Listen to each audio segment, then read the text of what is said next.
Okay. Okay, recording already started. I will switch the host to Nadia. Okay. Good evening, Okay. everyone. Okay, it's your Okay. co-host. Okay, we started. Okay. Hi, everyone. Hello, everyone.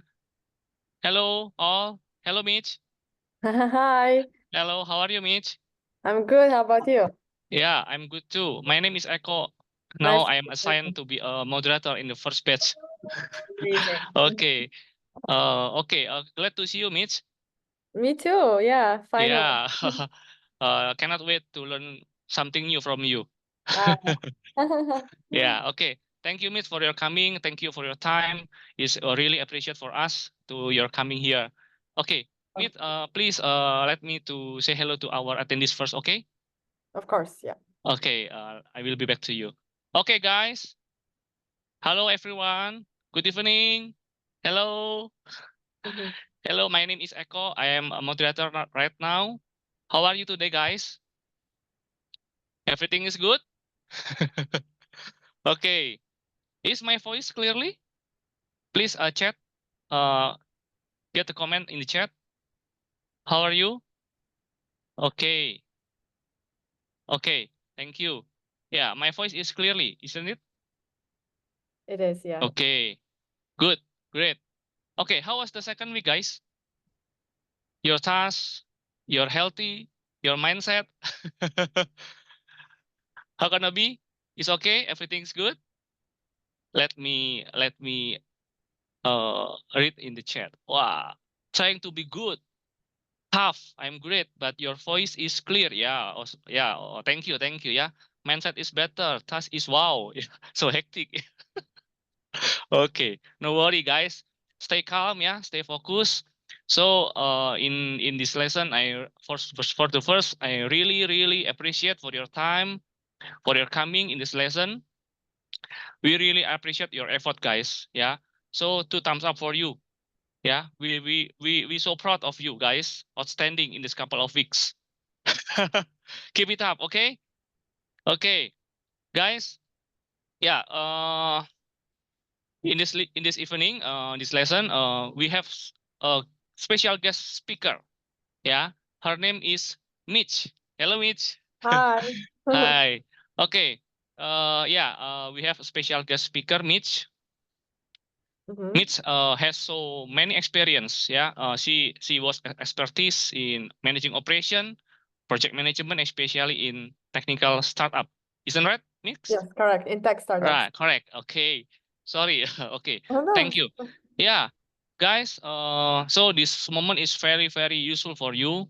And this moment we gonna to discuss about email and calendar management. Yeah. And Mitch will assist you to share with you about her knowledge, her skills, and also her insight. So please, really please listen carefully, write it down, yeah, and then you can get very useful information from Mitch.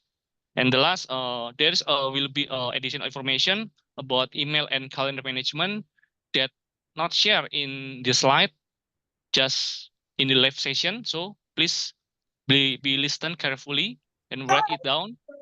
And last, you can ask to Mitch if you have any question, but please put in the Q&A box, okay? Don't in the chat box, yeah? Please put your asking question to the Q&A box, okay? I believe Mitch will be share about tips and tricks about email and calendar management. Yeah, so you will be expertise like Mitch.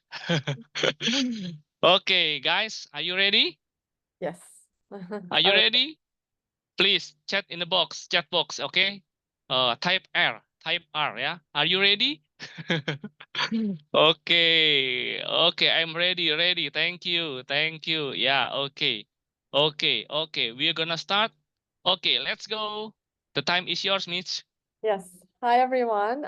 Thank you so much for everyone. I've received some messages. I've seen that you've tagged me also on Instagram, and I'm happy to know that you found the course that I provided very handy and useful.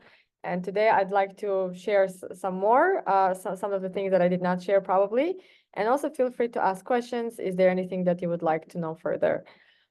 So we've talked about the email and calendar management and how such an important skill it is if you want to choose the path of virtual assistant or do anything that has to do with project management as well.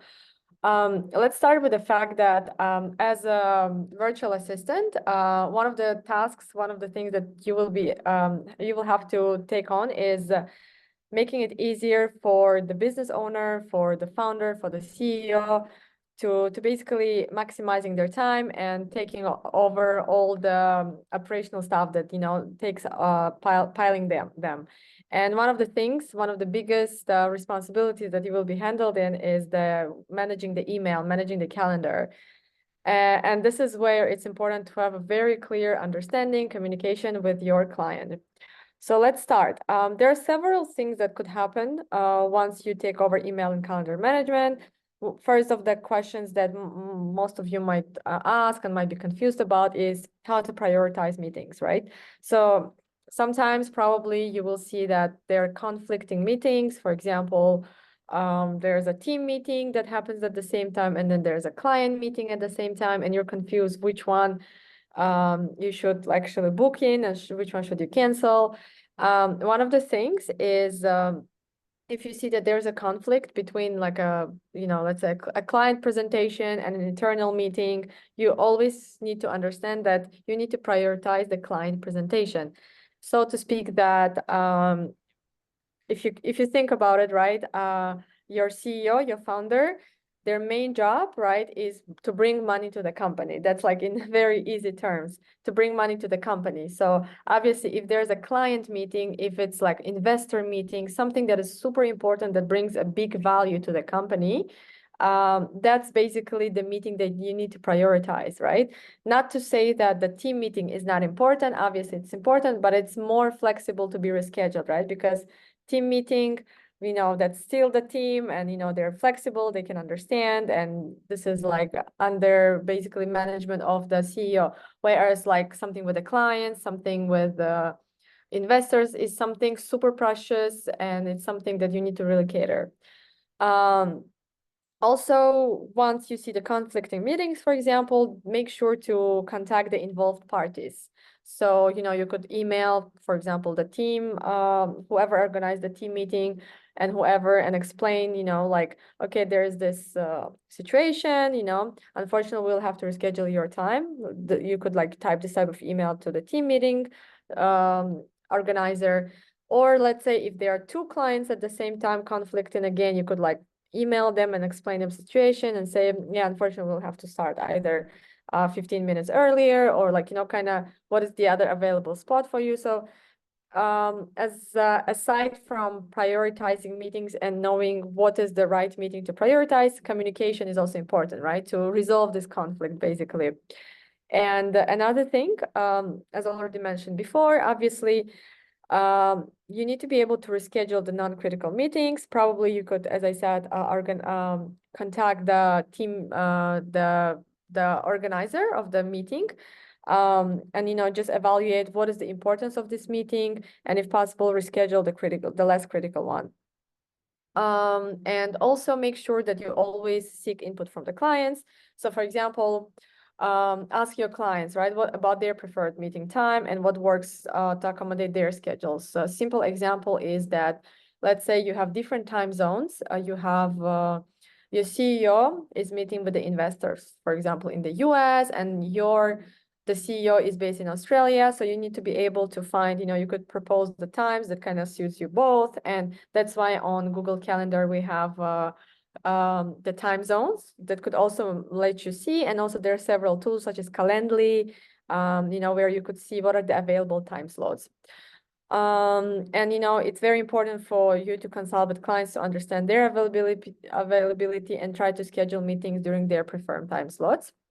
And yeah, so just to go through all of this again, learn how to prioritize meetings.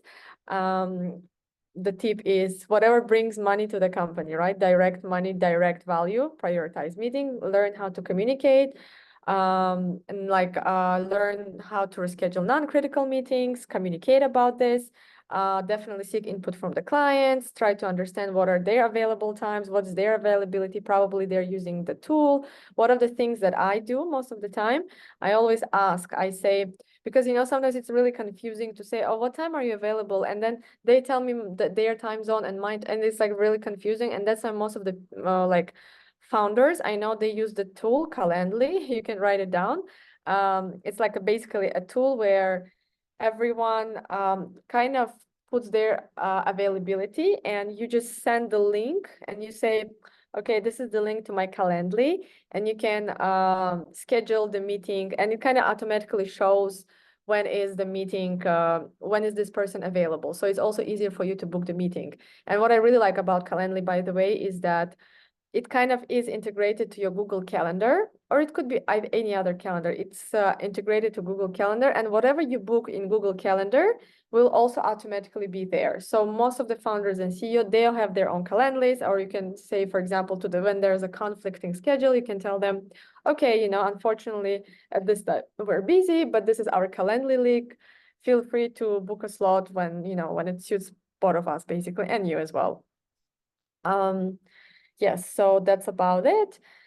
And yes, as mentioned as well, you can either, learn how to provide alternatives, learn how to adjust the time zones. For example, if there's a conflict between the US client and client in Europe, consider scheduling the meeting during a time that suits both time zones. So usually US time zone is, from Indonesia at least, it's 13, 15 hours, right? Europe, and like I think between US and Europe it could be 5 to 6 hours.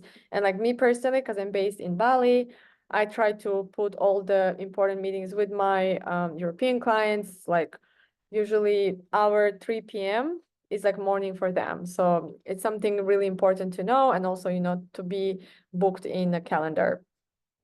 What are the other things that I want to let you know about? Probably initial meetings. So let's say this is your first journey, right, to get into virtual assistant and also to learn about email and calendar management. So probably most of you wonder how to actually start the collaboration, how to set my foot into it, right? And let's say that you've already found some project where you could assist the virtual assistant jobs, and all I wanted to tell you is that not to overthinking, first of all, because every client has a different preferences, right? Every client might have different tasks for you. So for example, one client might tell you, oh, as a virtual assistant, I just want you to probably schedule the Instagram post for me because I don't have time for that. Another one could tell you, oh, I just want you to take care of my calendar and also this and this and that. So that's why set an initial meeting with your client and tell them that, what are their needs and expectations from you? What do they want you to take over, and how can you collaborate? Because sometimes there are different ways of collaborating. Some clients prefer just to text and they don't like meeting too much. And some actually want to always catch up every week. And that's okay because, some people are very productive. They don't want to have unnecessary meetings. And that's something that needs to be respected. So you need to understand what are their ways of working and adjust it to yours, of course. And definitely clearly also outline your services and what you can deliver, right? So as a virtual assistant, most of the tasks probably, it's good to have different skills, but if as a virtual assistant, you also have some sort of a niche, right? Probably you only want to niche down to marketing agencies. You want to only work with marketing agencies or maybe with tech startups, and what kind of services you offer. Yeah, so try to outline what are your niches, and probably if there is something that you would like to do as well and you don't mind doing that's also fine. And another actually tip I want to give you in your journey of a virtual assistant, make sure to always document the meeting, always have your meeting notes. So I actually love using Notion. You're already probably taking notes, right? Calendly, Notion. So Notion is like a great app where it's not an app, it's like a software as a service where I have my meeting notes with all of my clients with the dates and everything. So whenever we have meeting, I immediately type it because sometimes you tend to forget some details, and you can revisit your meeting notes and see, okay, this is what they said. So yeah, you can kind of note it down that, oh, these are the expectations. Okay, they have this kind of clients and this kind of clients, and I need to take care of their email, calendar, and etc. And once you've started the collaboration, also one of the things that is really important is to have timely responses, right? You cannot just, I mean, being a virtual assistant is being like a freelancer, most of obviously. And as a freelancer, you're very independent, right? You're not working full time. So you're very independent. So that's why professionalism is super key in here, because you need to make sure that you respond on time, and ideally within 24 hours. Most of the clients, if you work with clients with different time zones, their expectation is 24 hours. They always say that, yeah, we understand we're in a different time zone, but make sure to get back to us within 24 hours. So make sure to show your commitment and availability and proactiveness, right? If there is something more that they need or something, your ideas, show proactiveness and eagerness. That's very important. And if you need probably additional time, you could acknowledge in the inquiry and provide an estimated resolution time. You could tell them, oh, probably I will need some additional time. Would that be fine for you? The most important thing is that you communicate about it. You don't just disappear, or you don't just take it longer, but don't communicate, because people might be waiting or might have expectations. And the other important thing is obviously the active listening. Try to always listen to the clients' inquiries and understand what are their objectives, what do they want. And if you don't understand something, make sure to clarify. And, you could also say, sometimes in a meeting, you might ask questions and then more questions might arise. You could say at the end of the meeting, oh yeah, so far I understand everything, but if I have any extra questions, I would love to, ask via email and via chat and etc. Oh, yeah, and obviously professionalism, as I mentioned, is important. So make sure to maintain a professional and cautious tone, either it's a written or verbal communication. And yeah, basically one of the things to learn aside from the like email and calendar management skills is obviously how to have an initial meeting, the timely responses, the active listening, the professional tone, and obviously the problem solving skills, like what are the challenges, what is the problem solving, how can you actually become a problem solver and actually take off the plate of the problem that the entrepreneur is facing. Yeah, this is it from me so far. I'm already seeing a lot of questions. This is great. The next thing that I want to do is actually go through some of the tasks. So let me share my screen. Let me know if you can see my screen. Yes. Can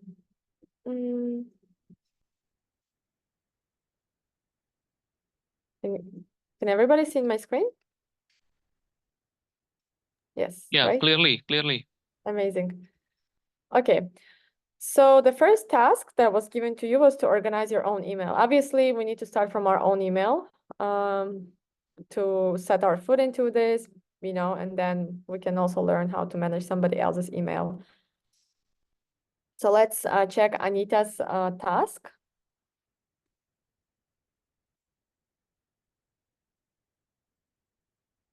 Okay. So as we can see, right, we have obviously like so many subscriptions, like for example, JobStreet, LinkedIn. So all of these things are cluttering us. And the more of such emails we have, like unless they're important, obviously we can put them in a different folder, like a label. But if they're not, it's better to remove them because they will clutter other important emails. And it can be really overwhelming to have this many emails, right? So yeah, we can see that there's deleted, everything is deleted. Good. Then, yeah, you can actually also delete things from trash. Then we have labels, very good. Course, yeah, my files, SA, SGB, that right? So yeah, as we can see that labels make our emails more organized and easier for us to find this or that email. We have also inbox type. So we have start, emails. Good. Unread first. Yes. So we can also go on the settings, right? And put basically the inbox type. Do we want to see the unread first? Do we want to see the start first? Whatever is comfortable for you or probably for the entrepreneur. And obviously, one of the skills you need to learn is how to add email signature. Yes, we have the we have the name, we have the job title, number. Number is not really important. I would say usually it's like a social media. Yeah, usually it could be like website of the company,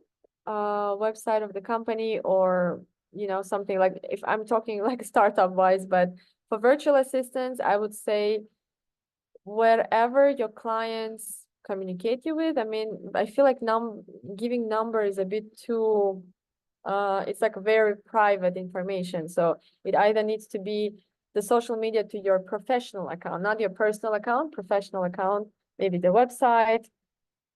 Yeah, something like that. I mean, unless you have your phone, which is also your professional phone, business phone, that's fine.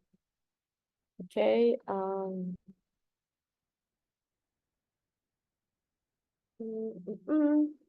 Yes, so we have the same pattern here, unsubscribing from, yes, all the discounts, whatever that clutter our email.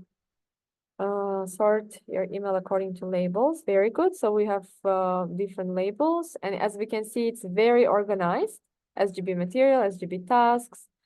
To the settings, we're doing the start first, adding the email signature. Good.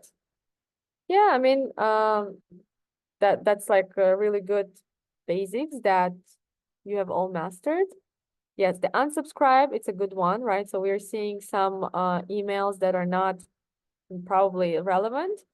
Perhaps there might be some newsletters that the entrepreneur loves reading, maybe your CEO, but some of them might be unnecessary, so feel free to unsubscribe. Labels, we have labels, very good. And yes, the signature, right? Good. So for the signature, it shouldn't be that big, but yeah, make sure to also format it properly so that it's not any bigger than the email itself. We have task 2. So for task 2, we had to organize our calendar, correct? Okay. So we are having, I'm seeing the time zones, right? We have, okay, I don't see actually over here, we can also add time zones, right? So here we're adding world clock, right? So we have Melbourne time, New York time, Singapore time. So this is also for your personal, like if you have your clients from these countries, that's great. And also for your CEO as well. Yes, we have it. And also I would say, feel free to color code, right? Sometimes color coding helps you to, so let's say client presentation, whatever, let's say work related, you could make it yellow, and whatever is like personal, you can make it another color, just so it makes it more focused, right? Otherwise, it kind of gets lost. Okay, same here. Don't forget to color code. I mean, this is very well organized, but color coding. Okay, like I can see some color coding here. That's good. The views, time zones. Yes, so over here, I'm seeing time zones, which is good. And what I really love that when you press, let's say on this agenda, it will show you on the, oh, we don't have a world clock here. So if we press on that one, and it will show on the world clock what time is it going to be in that specific country. So that would be even more like easier to understand and not to get confused. Okay, this is also very nicely color coded. And by the way, I'm seeing that my calendar is subscription. So you can also subscribe to different calendars. For example, oh no, sorry, that's not this one over here. So you can like, let's say if you have your personal calendar and then you have your work calendar. Let's say you're working for a company and the company gives you their work email, and you don't want to put your personal stuff, like for example, going to salon, something like that, on your work calendar, you can put it on your personal calendar, and you can subscribe to your personal calendar over here, right? When you just press plus sign, and you can subscribe. And also you can subscribe to also your CEO's calendar just to kind of track what are they at and etc.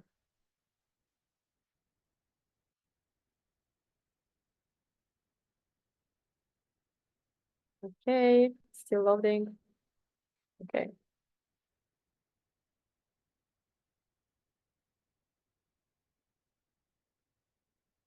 Okay, we have calendar views.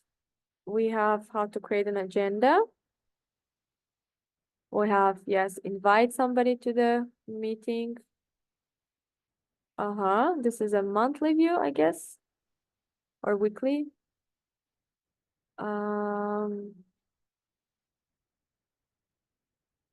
Okay, yeah, I'm not seeing the, I don't see the labels.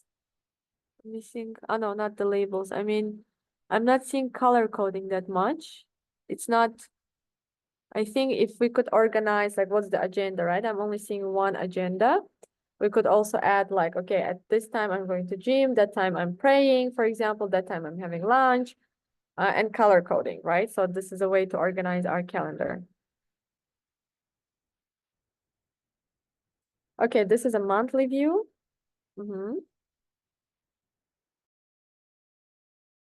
Weekly view. Okay, we have events, we have color coding. Okay, that's good. Okay, yeah, this is it so far. Good job. And the more you use, the more you will be advanced and also find the ways, because every entrepreneur at the end of the day, they have their own preferences. So this is again a learning process for you as well. Yes. Now I think we could go to the Q&A session. I'm already seeing a lot of questions. Okay, thank you, Mitch, for your explanation. Okay, we are gonna do Q&A session. So I will start about the first question from Umu. I'm a bit confused about the difference between starring an email and marking it as important. What are the usual effects of using these tools? Okay, so if we start the email, right? So I mean, it's not like it's different, whatever is you're comfortable with. Like we can either star it and it's gonna go to the start folder, and if we mark it as important, it's gonna go to the important folder. And probably you have two types of category of emails which are both important. So for example, I like to mark start emails, the emails that I want to get back to, or the emails that I don't want to lose. Like that's me, that's my choice, right? Again, everyone has it differently. And I like putting important to the ones that I need to reply ASAP, right? Like AC, like, so it depends, whatever you want to put under those two.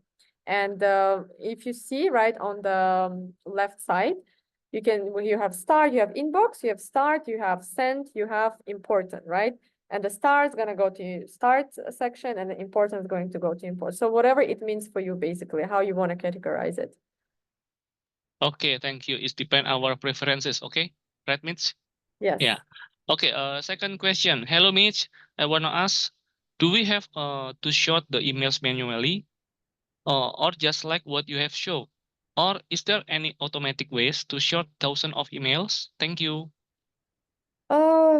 This is a good question, and I'm not sure if there's an automatic one. If there was, probably we would not need virtual assistants. Probably AI would have taken over our jobs, and maybe at some point it will. I mean, yes, there could be some automated, like for example, one automated tool I said Calendly, right? But it's about calendar. It's not about the email. I feel like email is a bit more delicate. Some things, there are some tools, like I know that like you can put some AI tool and it will kind of auto reply, or like those kind of things. But like sorting emails, it's something that you do manually. And I mean, if you are always on track with it, and if it's your full-time job and you do it every day, there wouldn't be like a big clutter, basically. Okay, thank you. I hope this answer your question, Aisyah. Thank you. Okay, third question from Satria Al Faiz. Hello everyone. I want to ask, how should we find a client that needed these services? What client should I target it? So for finding clients, you need to go either to Upwork, or everybody knows the Upwork, right? It's a freelancer app, or a Fiverr. Yes, so these two apps, and usually there, all sorts of clients are looking for virtual assistants. And if you want to become a virtual assistant and want to go in that direction, just type like you need to have an account on Upwork. Yeah, and just basically register yourself, and then there will be all sorts of like job openings, freelance job openings. And yeah, you can just search them and basically reach out to them. Okay, I think there's many tools, yeah, Mitch, to find a client, right? Yeah. Okay. Okay, the next I want to ask about Laratna Laras. What skill that related to email management that can make us highly paid? What skill? What skill? Highly paid. Okay, so I guess maybe a bit of more, if you've already been doing it for some time and you already know your niche. There's so many things, I would say. It's both experience, it's also confidence, it's also what kind of clients you work with. Sometimes if you work with clients whose budgets are very low, you cannot expect. So probably if you want to be highly paid, maybe you should target like big companies, like that have a lot of money. It's a combination of many things, basically. Okay, it depends our expertise, the company, and also the client, right? Yeah, client. Yeah. Okay, thank you, Mitch. Okay, Mm. next question from let me read first from Kartika. If you have multiple clients, how to make all their email accounts appear at the same time without switching out between accounts? Oh, oh, no, unfortunately, that you will have to switch out, unfortunately. Okay. Yeah, Okay, thank you, Mitch. sure. Okay, we're gonna do another question from Nindya Prabhawanti. When we are given multiple agendas from clients, and those agendas clash in the terms of both of time and a day, how can we provide a solution to them? Give Yeah. me an answer, for example. Thank you. Yeah, as mentioned earlier, right? So let's say if there are two clashing agendas, you need to see first of, if you're just very new and you're still very new working with the client and you still don't understand much, you can ask questions, right? You can ask, oh, there are two meetings that are clashing. Which one should I prioritize? And the CEO might tell you, oh, you need to prioritize this one. This is more important, this, that, right? And then obviously the more you work with the client, you will already know the dynamic of what is it like. So you can confidently do. At first, you can ask questions, but then at some point you will know what has been basically directed and guided to you. And also, as mentioned, communicate, right? Message to both of the parties and explain that, okay, like these meetings are clashing, and propose some solutions, probably what time are they available, and these are your available times, and etc. Okay, I think the communication, yeah, is the key. Yeah. Okay, thank you, Mitch. Okay, next question from Salma Cahyaning Aulia. Hi, I want to ask, if the client have two important critical meetings, how can we decide the most important one? Is it okay if we don't know, we consult it to the clients? Of course. Yes. As a virtual assistant, you also it's very common that you always consult, you message them, and you communicate with them and say, okay, these are two clients, they're both equally important. What do you think? Yeah, that's totally okay. Okay, thank you, Mitch. Okay, we're gonna do another question. Let me search first. Okay, so many questions. Okay, from Gianti. Okay. How to make client feeling safe when they have to share their email password? during email management? Mm-hmm. Oh, okay. Obviously, clients, when they hire someone, right?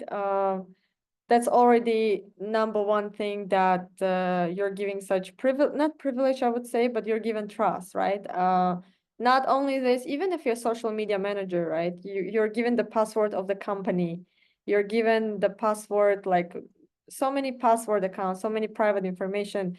Some clients can make you sign some NDA, some clients, in a contract. It's like a common sense, ethical thing that you shouldn't share things, private information, and they know this as well. Obviously, if you do something with it that's not professional, that's gonna harm your reputation.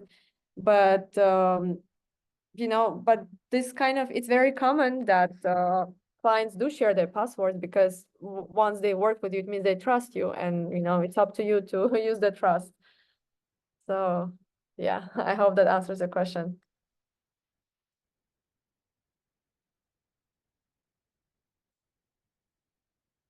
I think you're muted.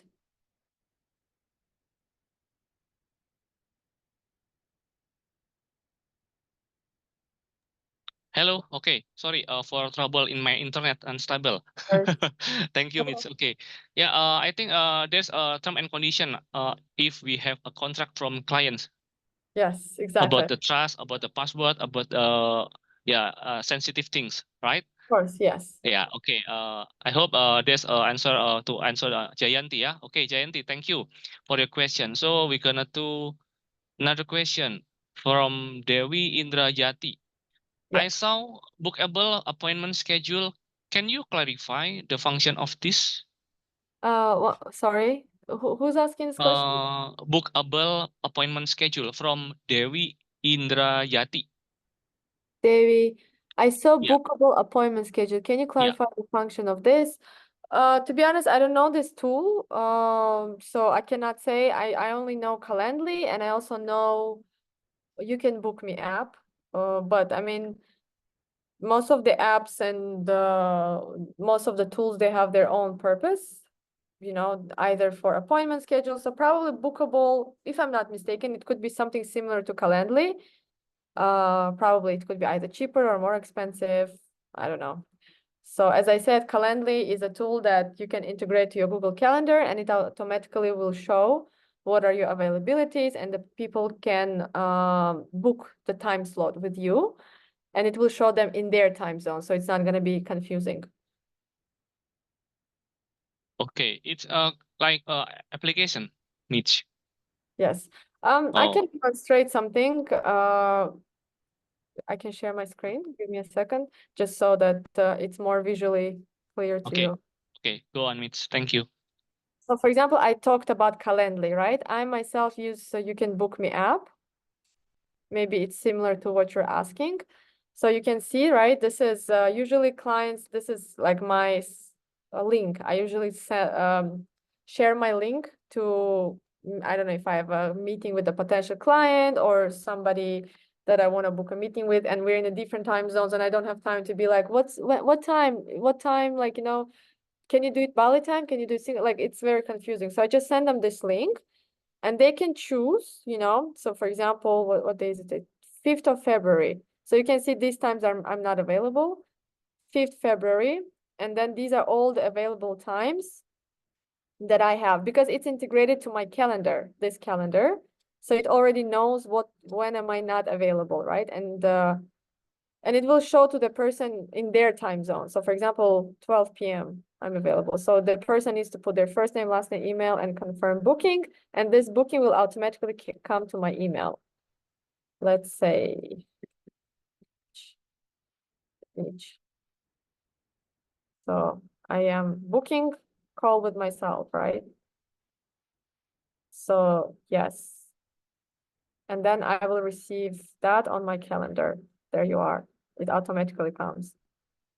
Yeah, so probably that's a similar app like that. Okay, thank you, Mitch. Sure. Okay, next question from G Bobby. As my experience in email management, I ever use Microsoft Outlook. In Microsoft Outlook, any function, namely, is rules. With Mhm. rules, we are able to set up just like particular email from anyone can move into the folder that we have created before. And the process run automatically, not manual, just like we give a labeling in Gmail. My question in Gmail, where I can get the same function. Okay, in Microsoft Outlook, any function namely is rules. With rules, we're able to set up just like particular email from anyone can move into the folder what we create before. We give I'm a bit confused with this question. So basically, you mean that in Microsoft Outlook, you can do it automatically with the rules. And we can move into folder what we create before the process run auto, not manual, just like we give. I think I'm a bit confused with that question. Okay. Let's go to another question. Thank you, Mitch. Yeah. This question from Lucia Alexandra. Can Mhm. we do email setting so that the incoming email can go automatically based on the label that we have created? If yes, how to do it? So you mean can we do automatically so that they go directly to labels, right? Yeah, I think so. I've never done it myself. I usually do it manually. But I don't know. I don't think so. Yeah, I've always done it manually because some of the emails are very delicate. Perhaps I would suggest to do that with maybe some newsletters and but if it's like very private information, it's like something that is very important, I would just suggest to do it manually. Okay, still manually, yeah, Mitch. Yeah. Okay, thank you. Just VA rules purposes, okay? Okay, gonna to another question from wait a minute, from Lina Sormin. Mhm. As the virtual assistant, did you also follow the meetings and take meetings note during the meetings? Mm, yes, depends what kind of meetings. If it's a meeting with your client, with the CEO about you need to report something, yes, obviously, but also you mean the meetings that is like team meeting, right? And your client with their own maybe investors, whatever. Sometimes you might be required to attend, sometimes you might not be required to attend, and some meetings they're very private, those meetings with, for example, finance with accounting and they don't want you to be there. So it depends. Your CEO might tell you, oh, okay, like you can attend or, like, or if you get given an invitation or if it's like a team meeting about, I don't know, marketing, team meeting, sales and team meeting. And you don't have to be really there because you only need to like focus on probably running operations and etc. It really depends if the CEO wants you there or not. Okay, that depend on the clients, I mean. Yeah, I mean the clients and also if it's something directly related to your role. Okay. Yeah, if let's say you're doing virtual assistant email calendar and also probably you are scheduling social media posts, right? Probably you might need to attend marketing meeting, right? It really depends, I would say. Okay, thank you, Mitch. Well done. Okay, going to another question from Aulia Ruli Novenda. What about Trello, Asana, and Notion? Which one is the best? Asana or Notion? I like Notion. I think Asana is really good for like project management, but it's more like you just assign things to people. But Notion is more like you can create wiki pages, you can like keep all the folders, and it's really, I like it so much. I think it's really cute. You can have your mood boards there, social media calendar, like so many things. There's so many great templates on Notion, but Asana is more just like assigning things to people and yeah, project management.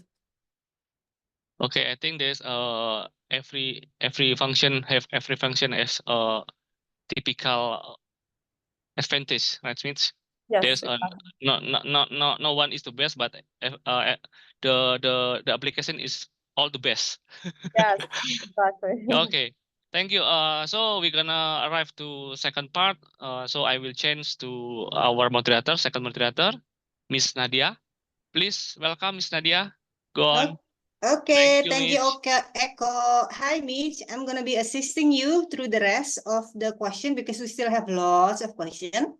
Do you wanna refresh yourself first? Maybe drink first because we still have like 50 questions. I think the participant today is so enthusiastic. They want to know more about this job. So probably if you see some repeated questions, yeah, I hope you can answer that from different point of view. Okay. Sorry, Right. I went down to put my charger down. Okay, no problem, no problem. Yes. Okay, can we start with the next question? Yes, sure. Okay, so Eko mentioned about Calendly. Yeah, there's a question from Sarah Novita. Is Calendly commonly used by corporate executives? Corporate, not sure, but yes. Yeah, I think Calendly is the most famous one for sure. Okay, next one. This is more on the experience question. So this person, Sudarman Rianto, he is in Jakarta and his client is in Washington. And his client has potential buyers located in Hong Kong. Can I schedule a negotiation with them? Should I use Washington time in my calendar in Jakarta or Hong Kong time? I'm confused. So Washington time that okay, so you need to set the time that is not crazy hour for both Washington and Hong Kong, right? So for example, you cannot choose the time that, let's say, for Washington is a great time, maybe for Washington it's 8 a.m., but then for Hong Kong it's 3 a.m. That would be like a really crazy hour, right? So it needs to be like a time that is acceptable for both times. And there are some exceptions, like, sometimes the hour differences can be super crazy, and no matter how you try to spin it, it's still gonna be some person needs to bear the crazy hour, either wake up too early or stay up late, and you need to ask the other person. It's like, yeah, unfortunately these are the only options, but that for you that's gonna be this much, or we can do it for us this time. Which one do you prefer? And usually they say, okay, I don't mind at this time. So before scheduling it like that, make sure to ask them, or also tell them, do you have your Calendly link? Probably they do have their Calendly link, right? If they don't have it, just propose these time zones. Say, okay, these are the time slots. These are the time slots. Which one suits for you? Okay, so basically you need to be like a mediator between the two parties on how it should be like win-and-win situation, right? For both of them. Yeah. Yes. Okay, now this is an interesting question from Aci Wijaya. Is email marketing included in email management? Because you're going to be, like presenting email marketing as well, right? Yes. Are they like correlated or how? No, actually, email marketing is more about so email management is managing somebody's email, right? But email marketing is creating email marketing campaigns, right? Like you have social media campaigns, you have paid ads campaign, you have email marketing campaigns. So if you notice, you receive promotions, right, from Tokopedia on your email. And some of these emails, they convert, right? I'm not sure about how it is in Indonesia, but for so many other countries like US, they love reading newsletters. They love, sometimes purchasing something like, so it's more about nurturing. Like I would say that email marketing is similar to Instagram stories, right? Because you have your Instagram account and the brands can upload content on Instagram, but through stories, they get closer to their followers, right? Like this is the way for them to nurture relationships. So also email marketing for companies and businesses, it's a channel. So we have social media channel, we have paid ads channel, and we have email marketing. Okay, so in which country do you think email marketing is like booming right now? Because I think in Indonesia Everywhere. we don't everywhere. Okay, because like in Indonesia we prefer to going to the IG account rather than checking our emails, right? So Yes. in which country do you think this trend is like more in US or America, or instead US and America is the same, yeah? I mean Europe. Yeah, Europe, yeah, mostly like Europe, because Europe, US, Australia, they really love newsletters. They always like to collect email list. Indonesia, I only see mostly like promotional emails too. But yeah, I haven't really worked for any Indonesian clients, so I wouldn't know actually how does it work, but probably it could be a channel to explore. But actually, I'm checking mine right now. I've Yes, yes, email yes. from Megatix Indonesia. Oh, okay, okay. So that's a software company, I guess. Megatix is where you can book tickets. Oh, I see. Maybe they're starting to, put this trend into their own marketing I will share products. my screen. You Okay. can see, right? I mean, maybe because it's Bali. Bali has a lot of foreigners. So for example, Megatix is sending me a newsletter about some event on 3rd of February. And then, there's a copy and what time is the event, and these are the ticket prices, and you can buy tickets. So I go and check. So this is all done through email marketing, right? So that's Yes. where I can book the ticket. So basically, email marketing is another sales channel. So I you need to see. know how to do it correctly. You need to know how to do copywriting. Yeah, basically how to come up with strategies and etc. Okay, right. Great to know that from your experience. Now this is another fantastic question from Fikri Atriani. So say that we have a miscommunication with the client and we make like mistakes. How usually you deal with that? How do you like open up the conversation? How if the client get mad? What are the better solution that we should do? I'm sure that maybe you might have made some mistakes, yeah. Maybe, yeah. So how would you deal with that? So we can, prepare ourselves better when it comes to the time when we accidentally do something. How should we deal with that? Well, first thing that comes to my mind is sometimes there could be miscommunication, misunderstandings through the text. So, try not to discuss super important things, super confusing things. That would be better and faster through the call. So, and try to, book the call if it's super complicated subject. Book the call to kind of discuss it. It's faster sometimes, and there's less miscommunication, misunderstanding. Second thing that also comes to my mind, always maintain professionalism, remove the emotions when you are talking with the clients. And not all clients can also be ideal. Sometimes, they can also be wrong and etc. But you always need to be professional with that, and just either reassure them and say, okay, like if they say, oh, this is not delivered, that not delivered, say, yes, I understand. The reason is blah, blah, blah, blah. So just be as not polite, yes, of course, but professional. Basically, don't take this personally, or don't feel that you're being attacked. It's just like put your business mindset only business, nothing personal. And yeah, basically this way. I hope it answers the question. Okay, so it boils down to your professionalism, yeah. Try to, if you make any mistake, you own it, and then try to find solution for the mess. Yes. Right? Okay, great. Now we're going to go to Lina Sormin. She has a question about minutes of meeting. Did you use any application for making minutes of meeting? Say if you are like in a meeting with client like Zoom, did you write it manually, or do you have, or you can tell us tools to make minutes? Minutes? Yes, making minutes of meeting. Like Like- maybe like before, like when you're doing discovery call, you sometimes your attention is divided, right, by listening and writing like that. Is there any tools that you can use to to focus on listening while these tools write for us? Okay, so that's a very good question. So there's an AI tool, Firefly, I think it's called. Firefly. Well, let me check. I forgot. Firefly AI, something like that. Firefly AI. No, Fireflies AI. I will send the link to the chat. Okay. So it's also something you can integrate to your Google. And then it's like an AI that will enter basically the meeting. There's going to be like the third. Let's say it's a meeting between two people. There will be the third, but it's an AI. There's no one.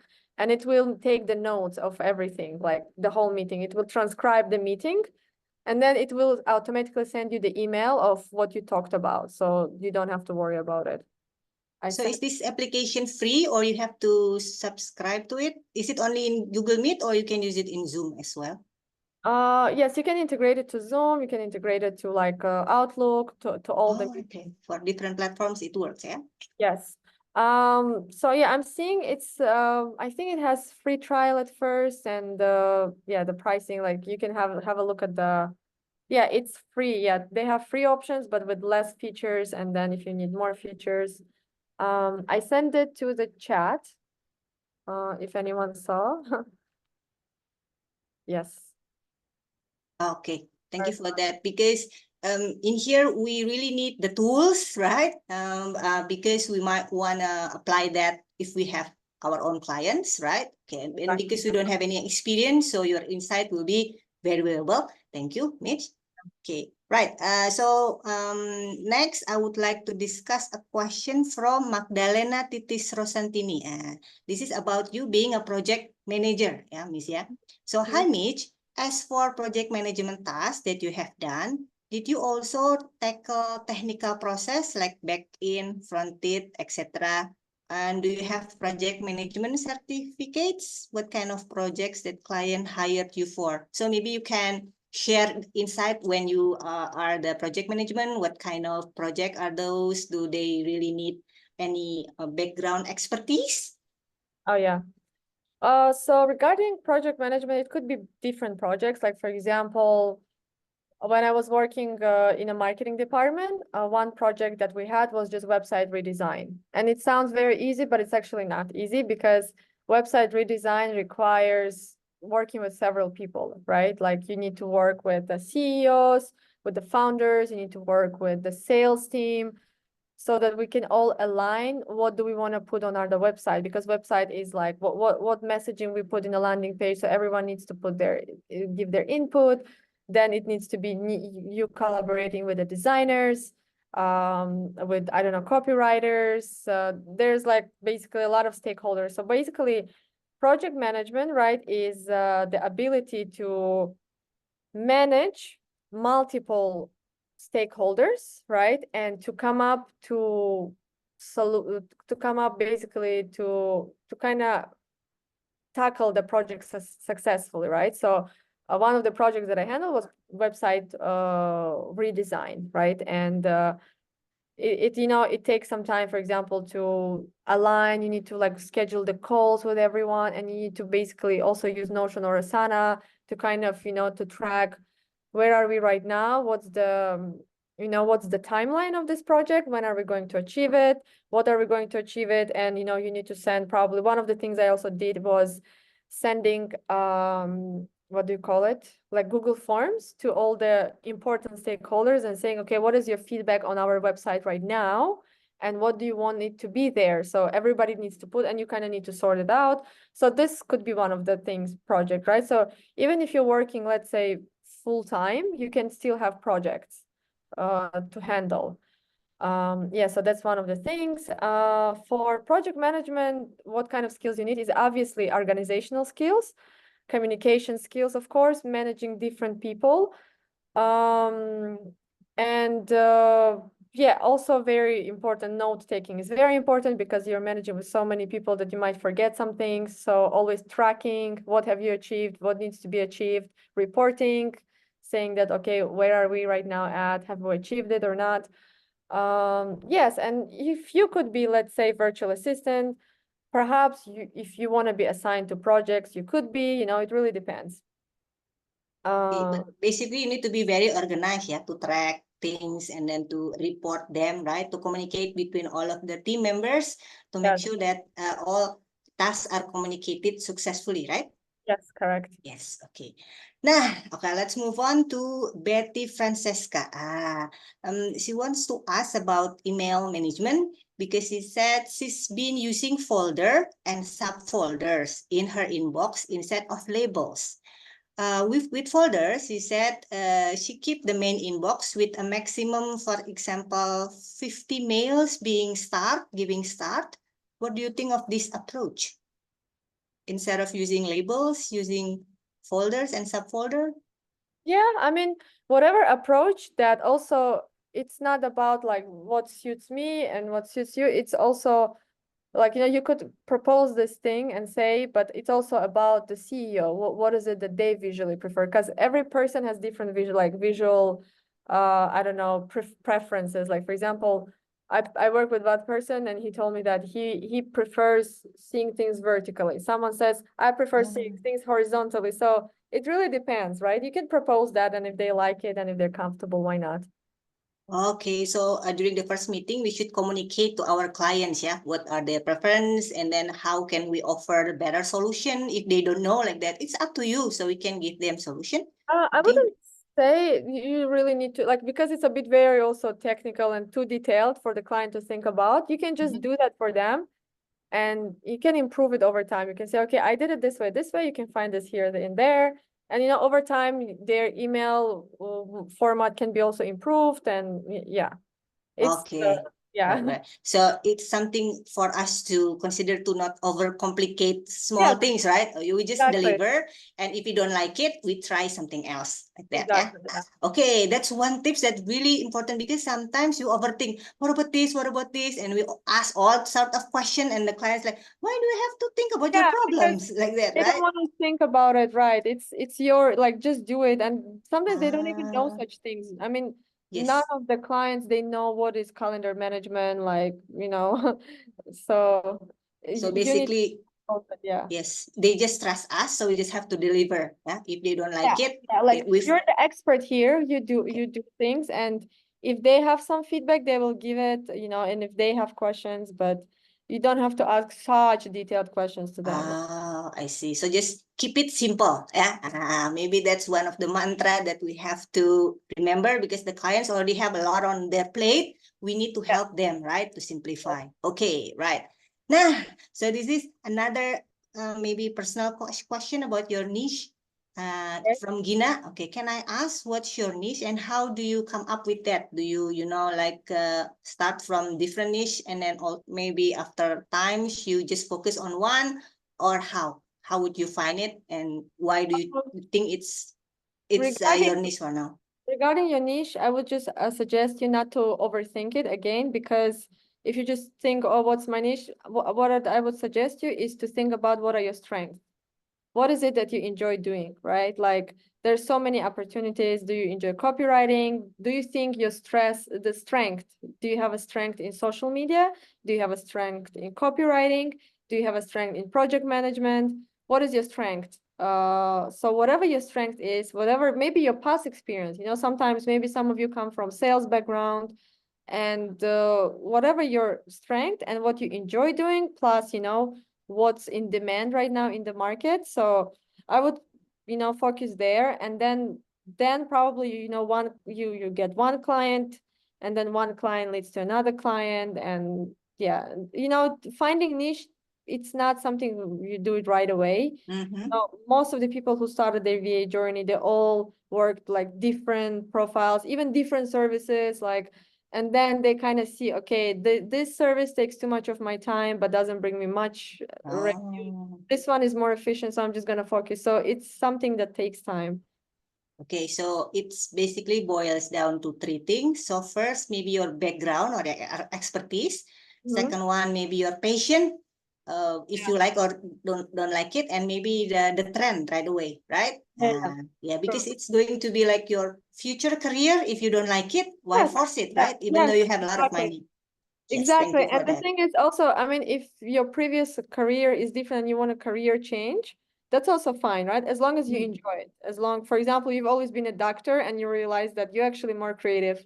So Oh, yeah. So you can change, yeah, over time, right? Okay. There's no rules for changing not changing the niche halfway, or if you want to explore new field, probably why not, right?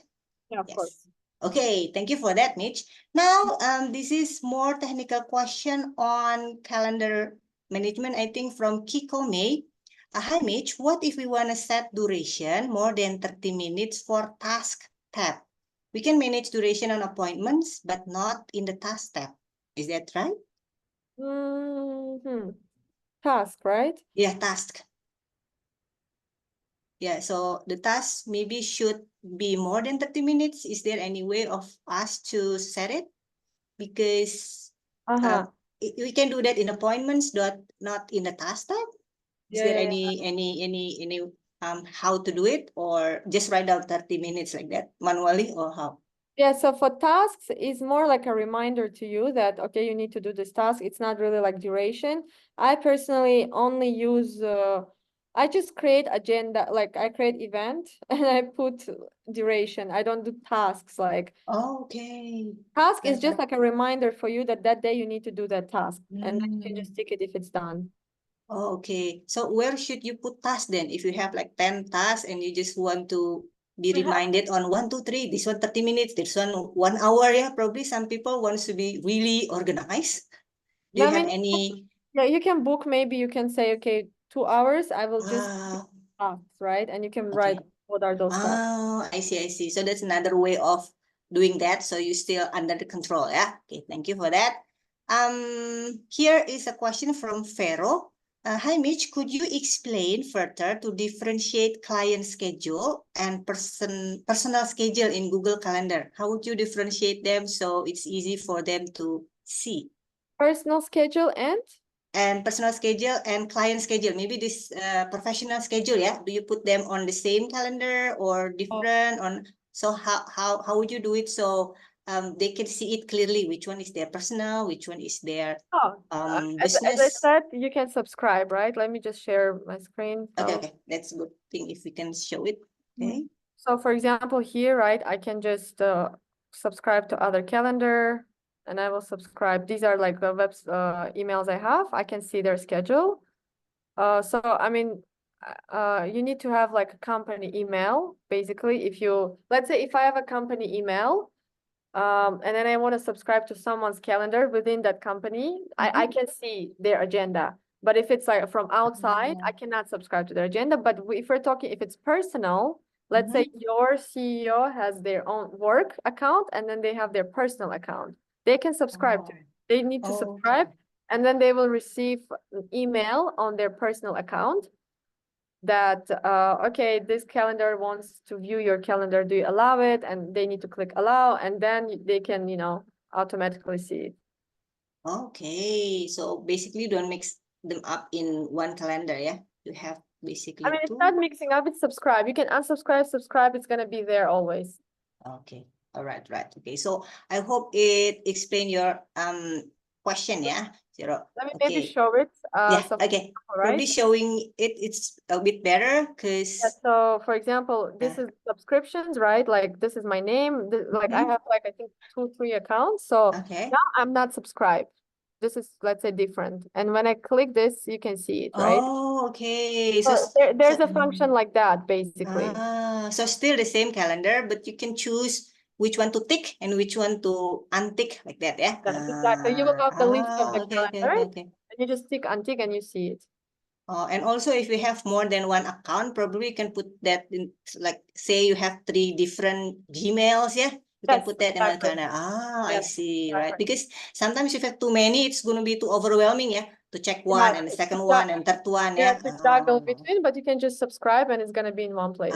So it depends on how you prefer to see it, right? Exactly. Okay, so it's there. It's just whether you can see it or no, right? Okay. All right.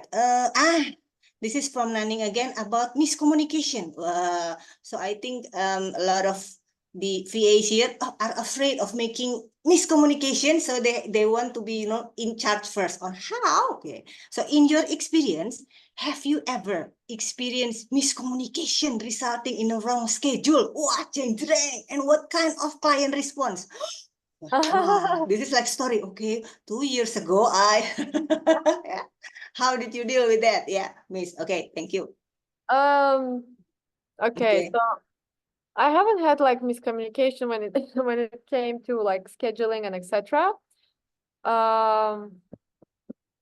I mean, there were like miscommunication more about like between colleagues, but not exactly like I don't know, but probably anything specific. I can't think of anything right now. Probably I can share briefly my friend's story. Okay, okay. I think that will be interesting. Yeah, storytelling is always a good thing to hear during Saturday night. Yeah, Yeah, yeah. Okay. Yeah. So, how was the story?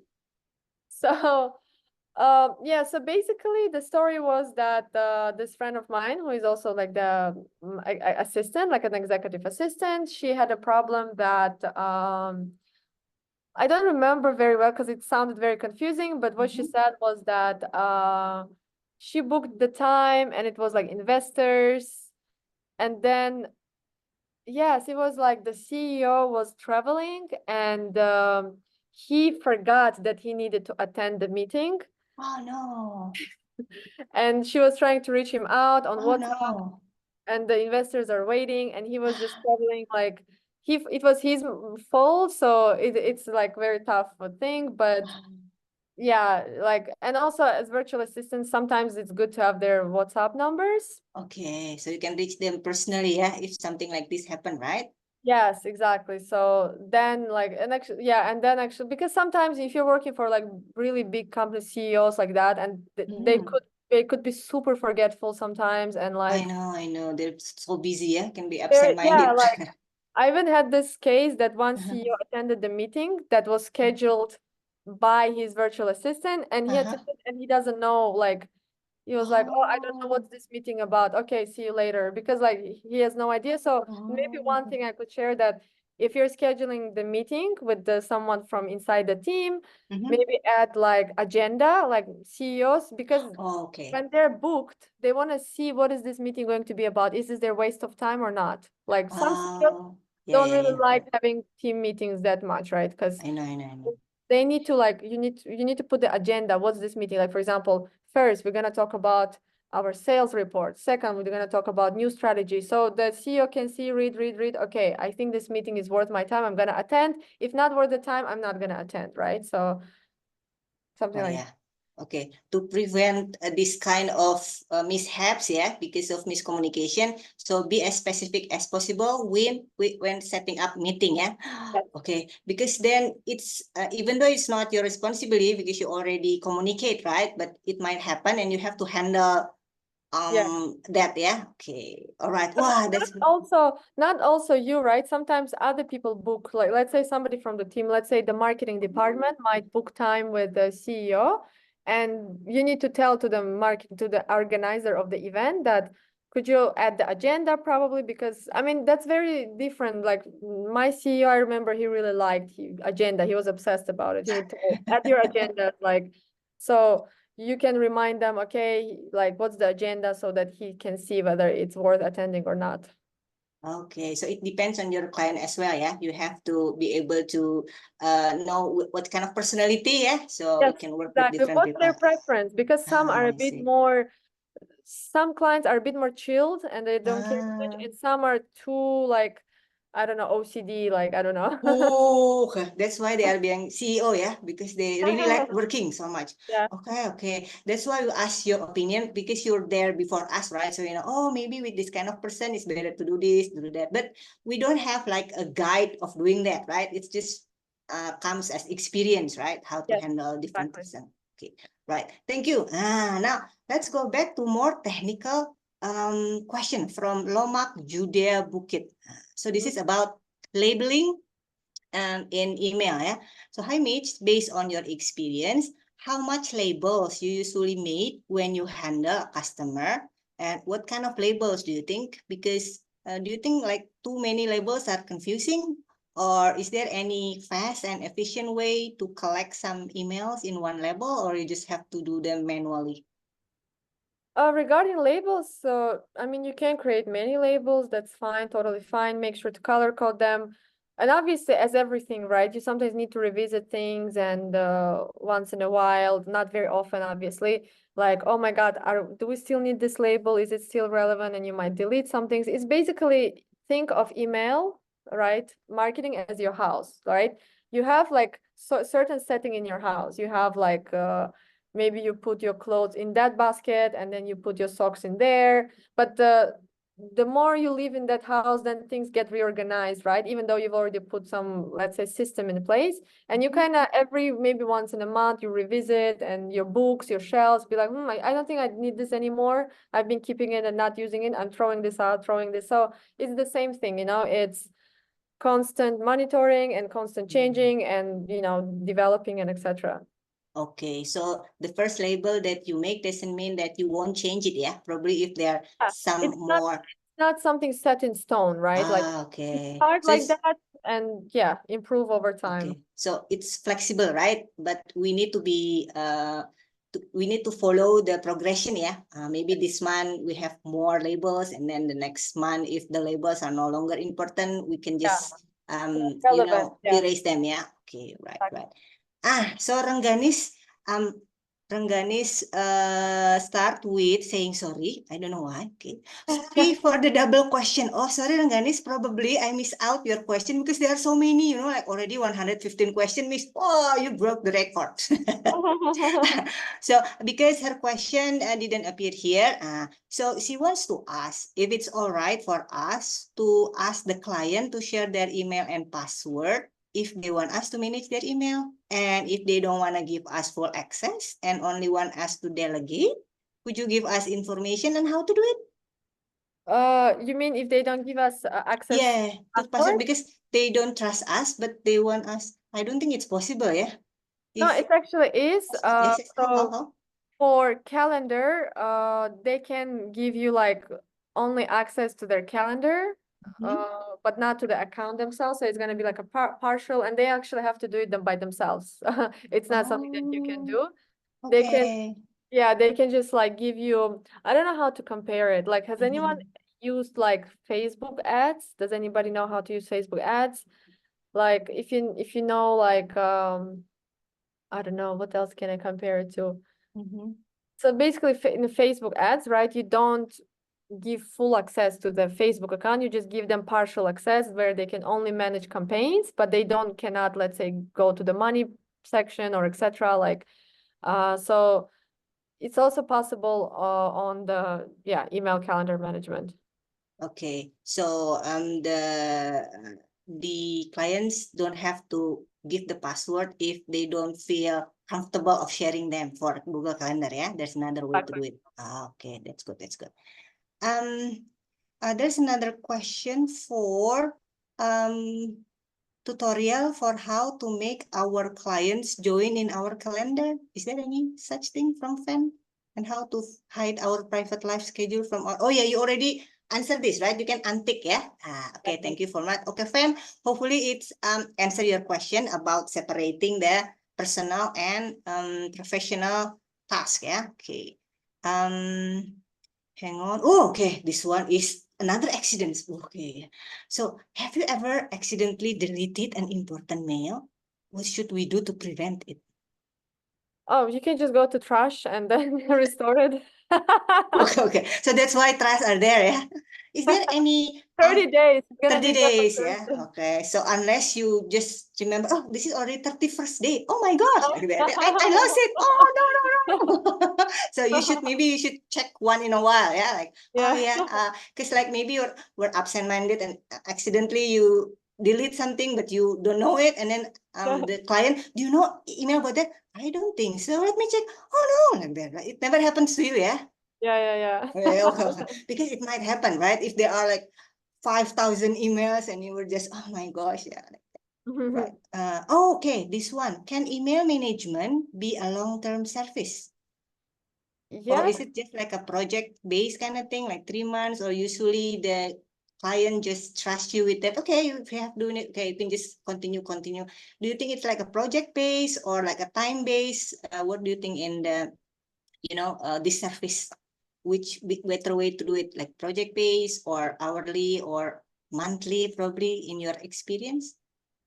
Well, I mean, most of you probably want a steady income, right? So obviously, I mean, yes, being an email like virtual assistant is ongoing, is an ongoing thing, unless, for example, there are some other professions, but unless the CEO has budget cuts and then they have to fire some people and including you, right? Other than that, it's a ongoing project Okay. mostly. Right, yeah. So you can do it for as long as the client trusts you with it, right? Okay, because Yeah. it's keep ongoing, And yeah. and if you have a good fit with your client, like, you know, yeah. Okay. This is from Wasti. Okay. Usually we use Gmail, yeah. Do you know what other email providers aside Google that is most commonly used by potential clients, or they usually just use their domain, like their business domain, according to your experience? I mean, they can use also Yahoo, like, you know, Outlook and etc. Mostly, I've noticed they use Gmail. Okay, most of the time it's the most popular one, right? Because people can Yeah. connect to it and you can connect to the others, like Google Calendar, Google Meets, and so you don't have to use different platforms, right? Mhm. Okay, this one is still about email from Karina.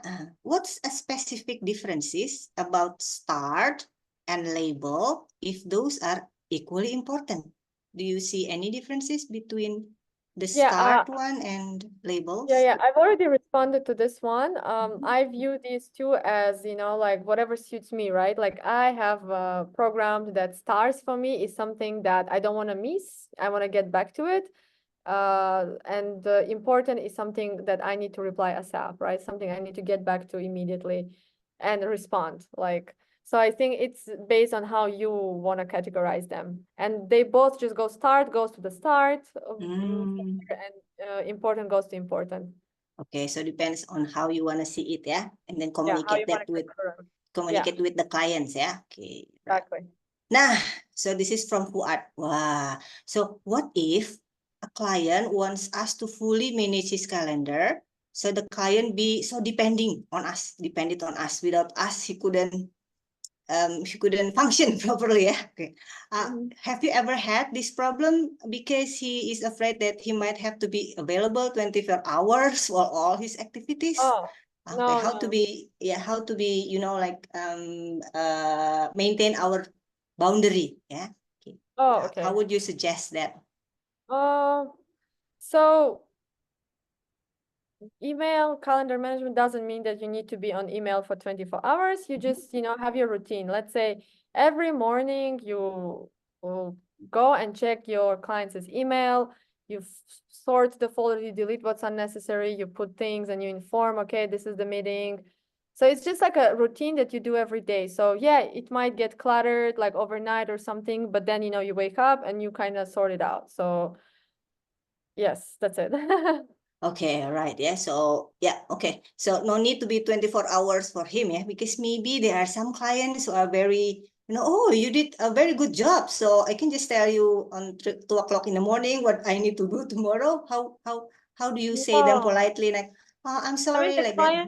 the clients also understand, right? That, I mean, unless you really work with somebody. Okay, I think now I have a story time. Okay, story time, yay.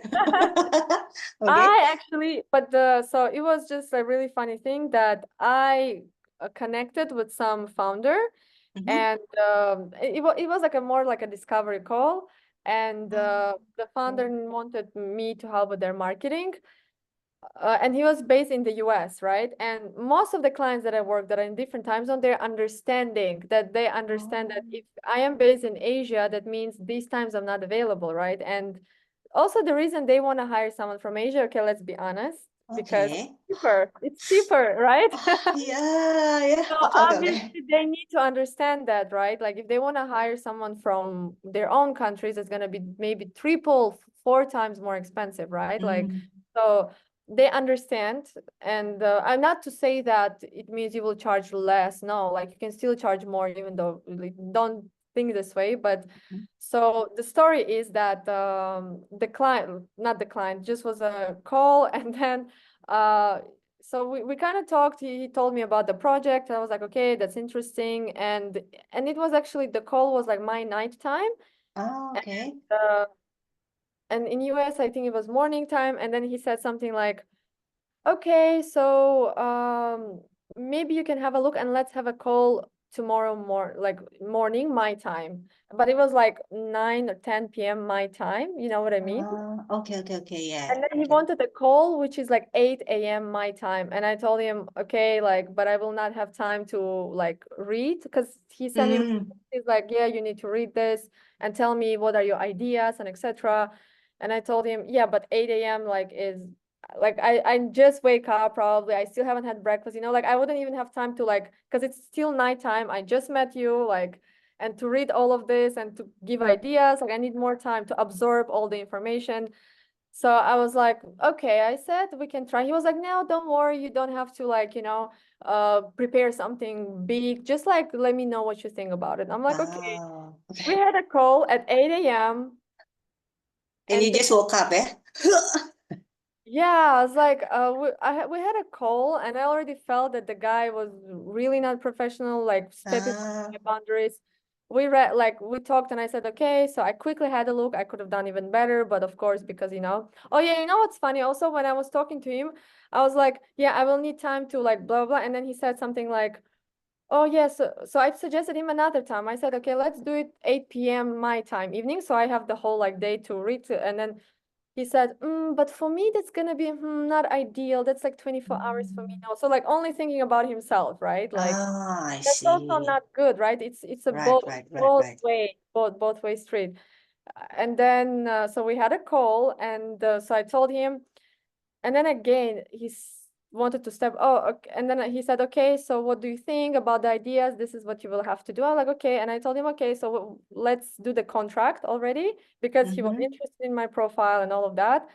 And he said something like, I don't think I want to start with the contract yet. I want you to deliver first. Like No, that's red flags. Red flags, yeah. No.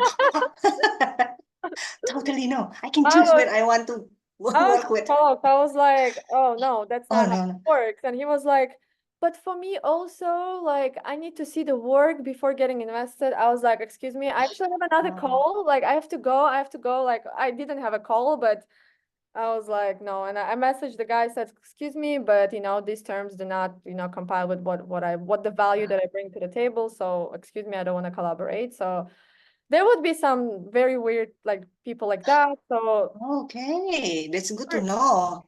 yeah, make sure to work with people who, you know, like respect the time zone. And as I said, like 24 hours, like most of the clients from the US, they know that if you collaborate with people from Asia, like there should be like 24 hours. You cannot expect that people will respond right away. Okay, so thank you so much for sharing your experience, because for us who never had a clients, and usually from Asian, yeah, we tend to like that, Oh, right? yes, you shouldn't. Yeah, Yes. we shouldn't. So you have to set our boundary from the beginning. So we have like mutual respect, right? It's not Yes, because they pay us so they can do whatever. Okay, but yes, we because need you to. also bring the value to them, Yeah, right? we have to remember that. Yeah, so this Yes, is exactly. yes, we are helping them. Not we are not their servants, right? Yes, Like that from the exactly. beginning. Yeah, because when you start something that you're not really on board with it, and you have to face the consequences. Yeah, you might not like. Yeah, so it's better to be strict in the beginning. So okay, thank you so much for sharing the even it happens to you, yeah. Okay. Yeah, of course. Yeah. Especially maybe in the beginning of your career, right? So you Yes, can at the beginning, if you don't understand, like, you know, yes, you yes, can yes. already see the intention. So So if they just I don't want to sign the contract first, but you just deliver first. So you should see this sign as maybe these guys need to be careful, yeah. yeah, and the thing is, it's also against Upwork. Like I could have reported him for sure. He would have been blocked. Like if something like that happens, feel free to report. Like Upwork, actually, Upwork is always about like safe and freelancers. It's I like see. so I didn't report, and yeah, I didn't. And the thing is also he asked me like so on Upwork you can actually have a call. Okay. On the Upwork itself. So sometimes you report someone, you can send, okay, here's the proof of the call, right? But we didn't have a call through Upwork. We did it through like Zoom. So, you know, I mean, Yeah. It's whatever. outside of the platforms, yeah. So maybe Yeah. Upwork couldn't, Yeah, take I that think as the person was responsibility. really shady. Like Yeah, I know. Yeah. So you should have that in our radar too, yeah. Yeah. Okay. I mean, And like, also, like, if you're doing it through Upwork, read reviews about them for sure. I see. Like, and then I actually read the reviews about him, and I'm like, oh, like, there's some other people who wrote bad things. So Okay. So, it's best for you to do your homework, yeah, before you have a discovery call, maybe know a bit about this person so you can, well, like, I mean, the thing is, it's a good opportunity, like for you to also learn what the people's personality, psychology, like, it makes you very strong. It makes you more confident. Like, I think don't avoid this, but you will meet all sorts of people, like through your I see, yeah. freelance, you will like, oh my God. And I think the more experience you get, you already know intention of people, and you will be like, oh, okay, I already see the way he talk, and I know what kind of client. I don't think I want to collaborate, like, so.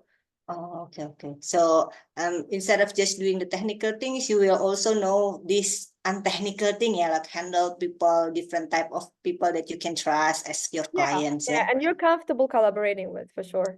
Okay, right. Because that's the first rule, yeah. You need to be comfortable working with them because it can Yes, be long-term exactly. projects. Yeah. That's a rule number one, that you have a Uh, personality fit.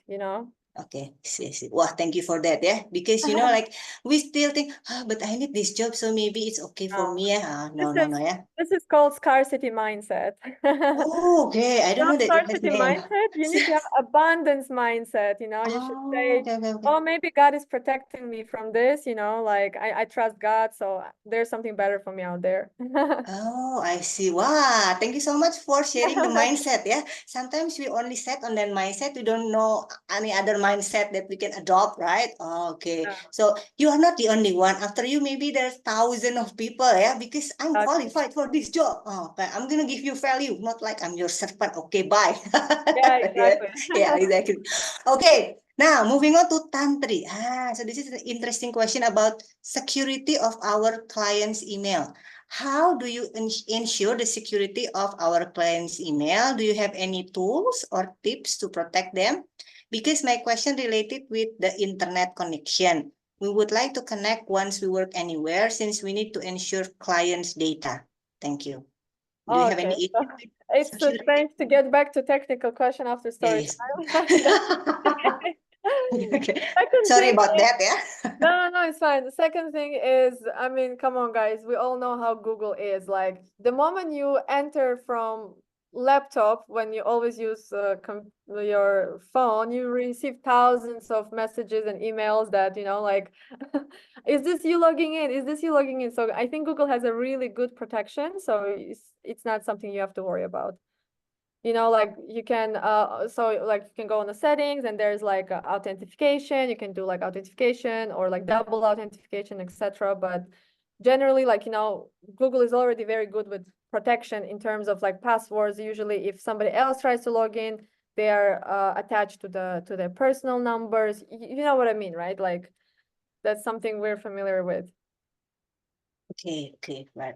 Oh, so we still have a lot of questions and it's already 9 o'clock. Is that okay for you to handle more question, or do you have like particular time that we should stop because our session is like 90 minutes? Is it okay if I add more I mean, questions? we can do it like, we have like 30 more minutes, right? Okay, right. So just stop me if you think I'm too much, because there's a lot of question. I don't know. I think tonight, everyone just want to ask question, so I have to read them and maybe filter them. Yeah, some of the question already asked. Probably this participant, they haven't joined from the beginning, so they ask the question again.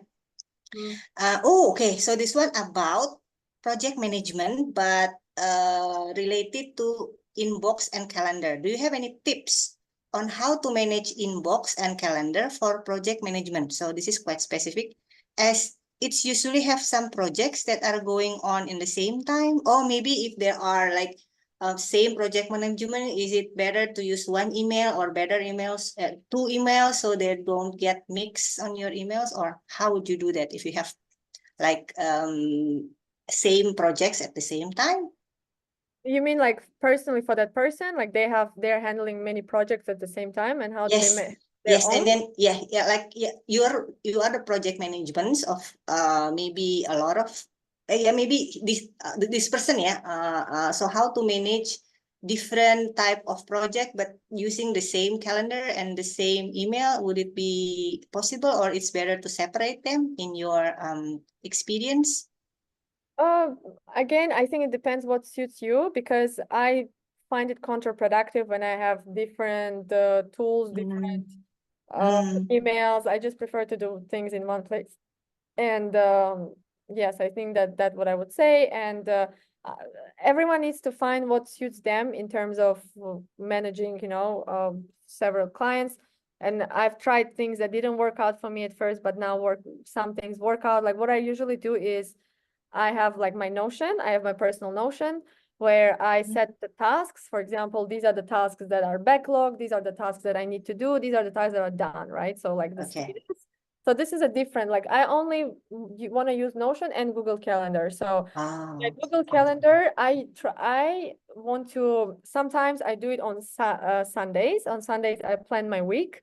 For example, Okay, that's on good. Monday, I need to, for example, write 4 LinkedIn posts. And then I've set the time, I block the time, and also maybe work for this client's project. So I block my time on Monday. So realistically, I can maybe do 2 tasks per day, which are big and which require a lot of focus, realistically. And I kind of, choose the times, and I get really strict with this. You need to be very disciplined, and, like you have your own routine. So again, whatever suits you.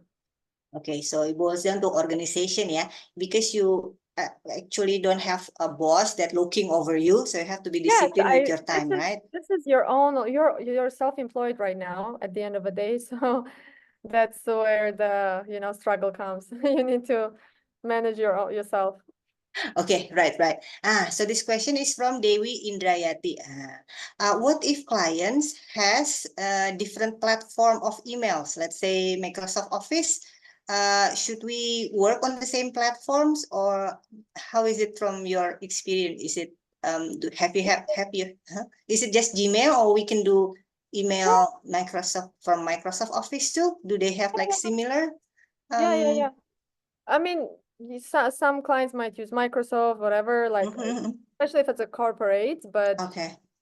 pretty much, you need to learn how to use one email service provider. And if you can use one, you can also, there's not much difference in the other tool, basically. Yeah. So you can maybe like in your portfolio, you can make it clear what kind of platforms that you can offer, right? They can deal with Gmail or offer, so they can trust you. Okay, so you can handle my platforms without, messing it up, yeah? Yeah, Right. of course. Yeah. Okay.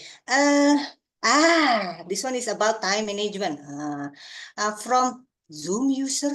Okay, I don't see any name, just ZU. Okay. I still don't understand about who decide that our task is need like 1 or 2 hours. Okay.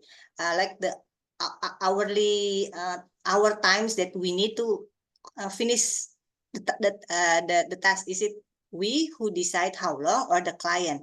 Yeah, so how would you like, oh, you're supposed to be able to do it in 2 hours.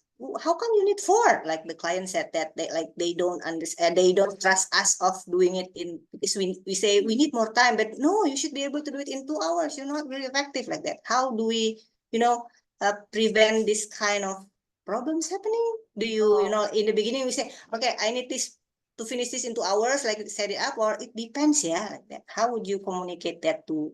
It's more technical, yeah. Like maybe the beginner, they need more time, right, to finish a task, right? Should we communicate from the beginning if it's hourly based, yeah?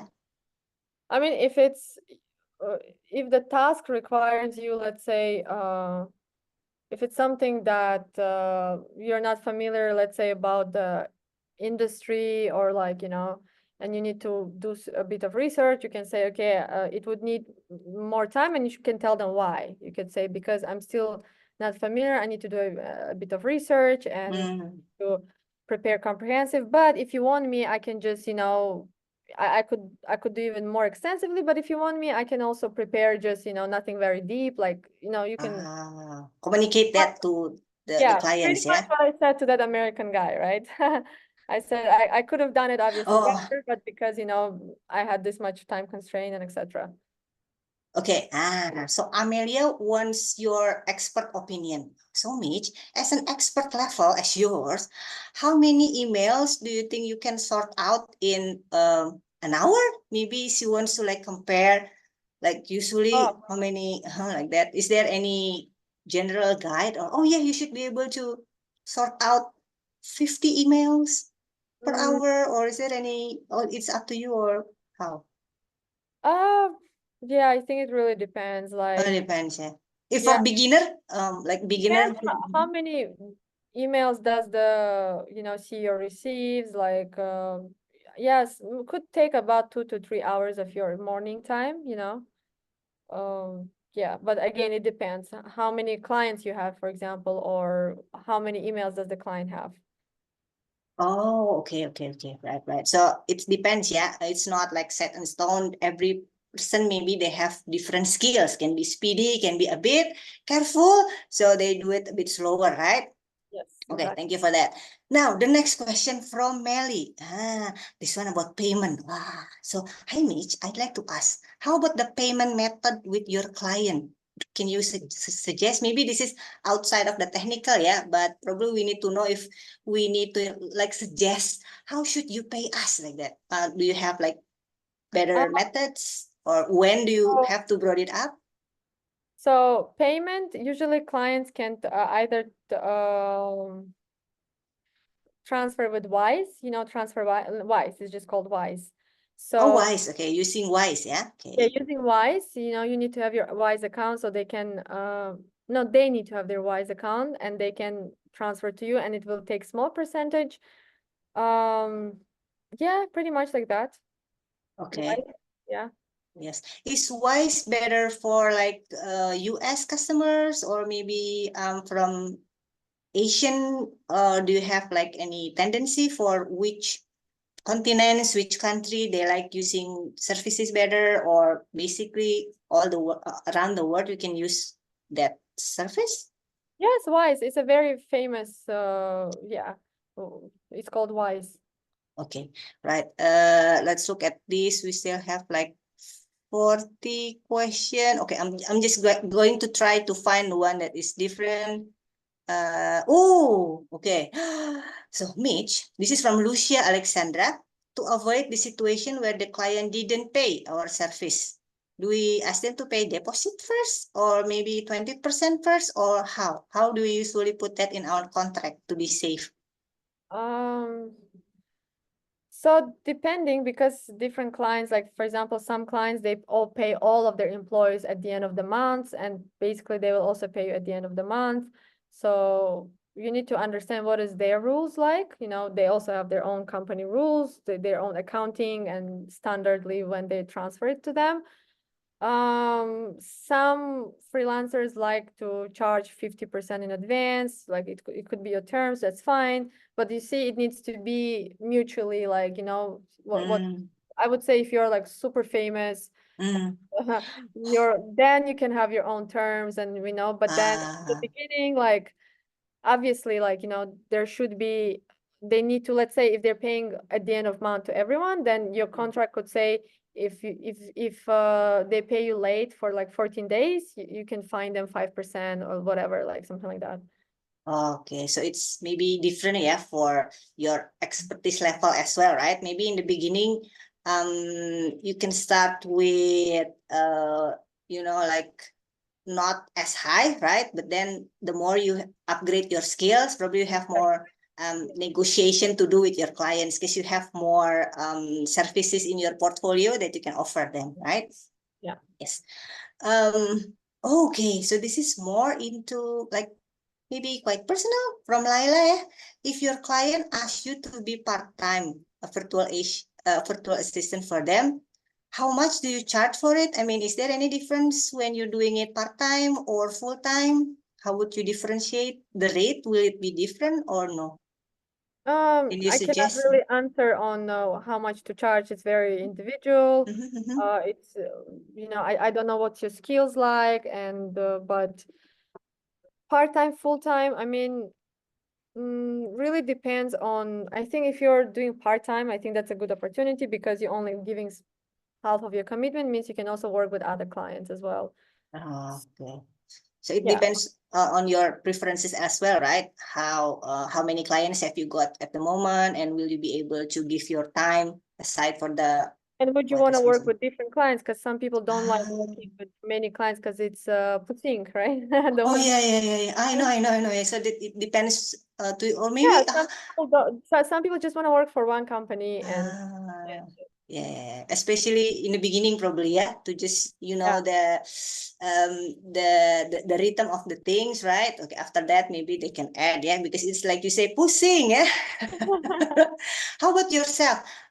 Maybe in the beginning, do you feel pushing like that too, or nah, I can organize my time? Because like we want to do a lot of clients, but we don't know our limit, our boundaries. Yeah, in the beginning, I thought it's only need 1 hour, but then 3 hours I haven't finished, but I have another client, blah blah blah. Okay. Yeah, Have you ever been in that situations? How would you solve honestly, it? it's a very difficult situation, and it takes again time. Like I don't have like a perfect answer, and I wouldn't say like I'm already there yet. Like, but I think what really works is again finding your own rhythm and take I time. see.